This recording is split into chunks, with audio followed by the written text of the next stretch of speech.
Good morning, everyone, and welcome again to Mornings with Sue. It's 9 a.m. and today I will be talking about part two of how and why. Hi, how to find your not necessarily perfect client, but how to find a really, really good fit of a client for you and your business. And I just want to go over a quick why it is important to actually find a really good fit for you as a business. It's really important because, first of all, it's a liability issue.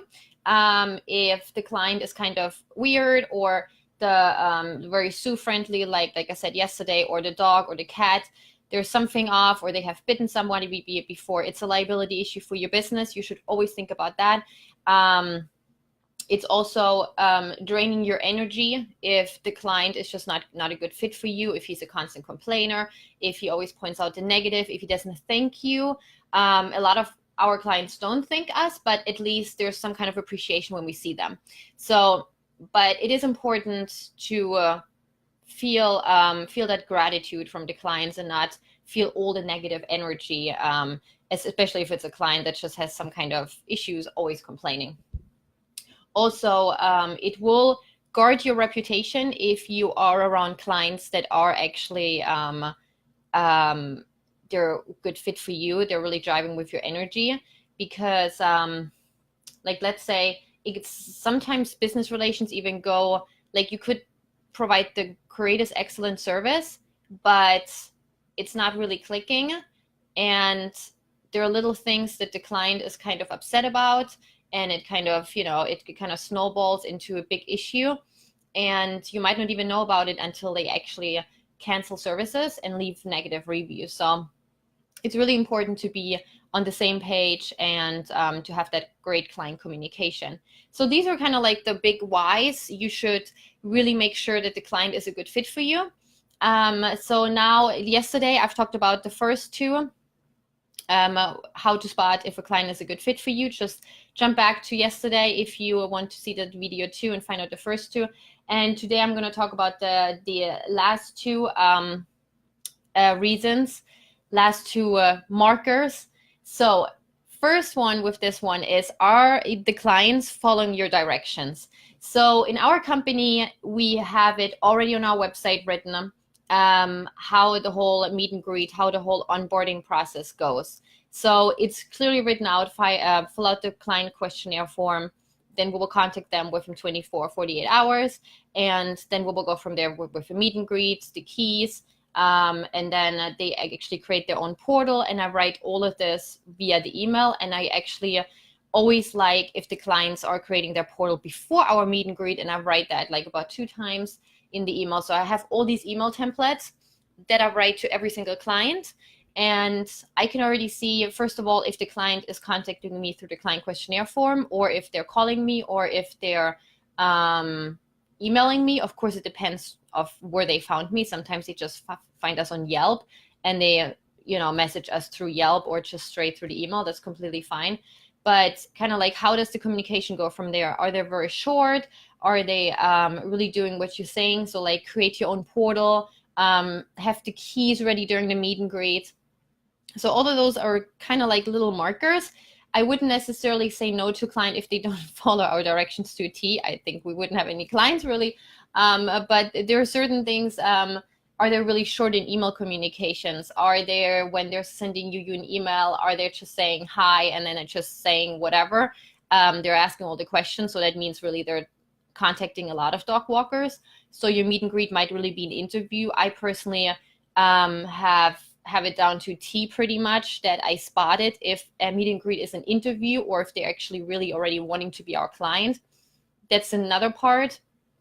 You should really you should really set up your company to where your meet and greet is actually like enrolling the client, right? Kind of like you get to know the client gets to know you, but you pretty much already 99% probability rate, you already have that client on your roster. That's really how you set up the process beforehand, how you have your marketing set up.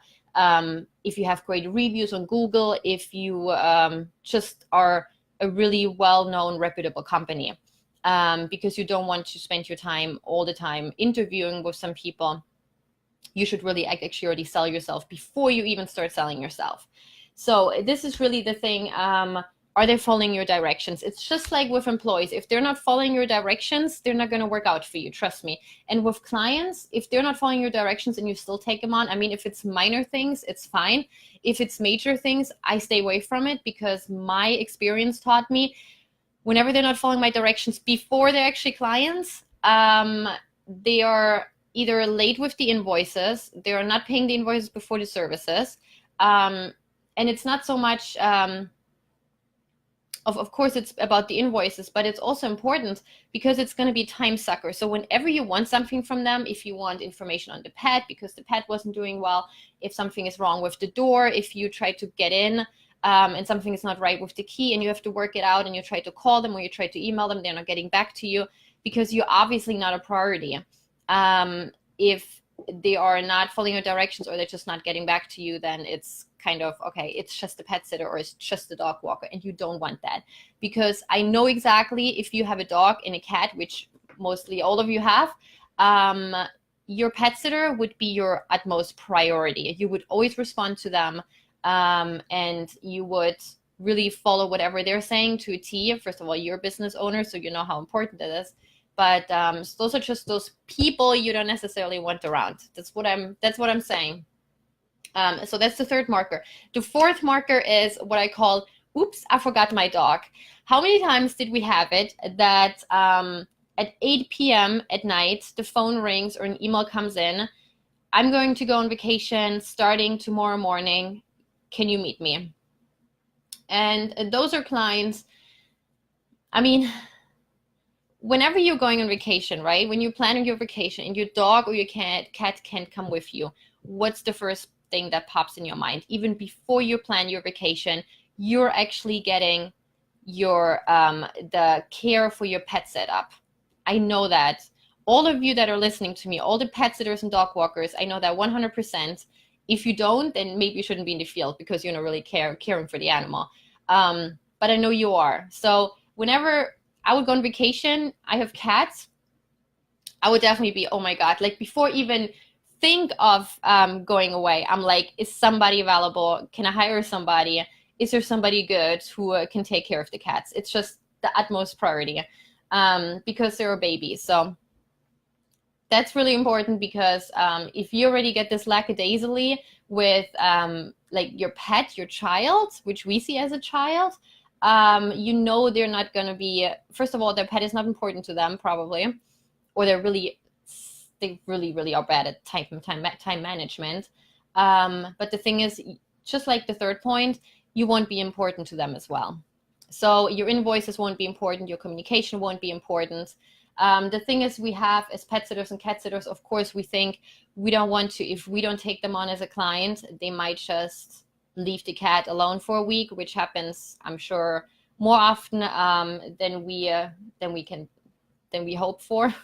But the thing is, it will be toxic also to your business, and there's always some way they're going to find somebody. Trust me, there's so many dog walkers, pet sitters that are just desperate for business, and they're going to take them on. So I would always encourage you not to make a business decision just straight out of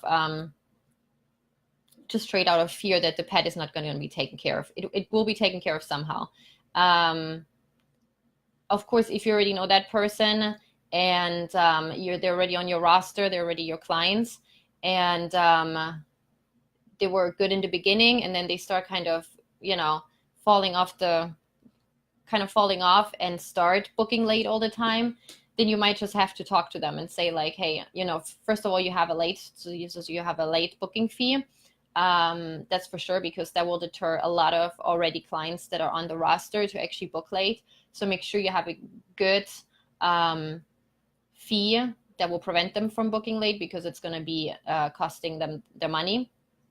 But the thing is, try to stay away from those, because they would just cause you pain and suffering in your business.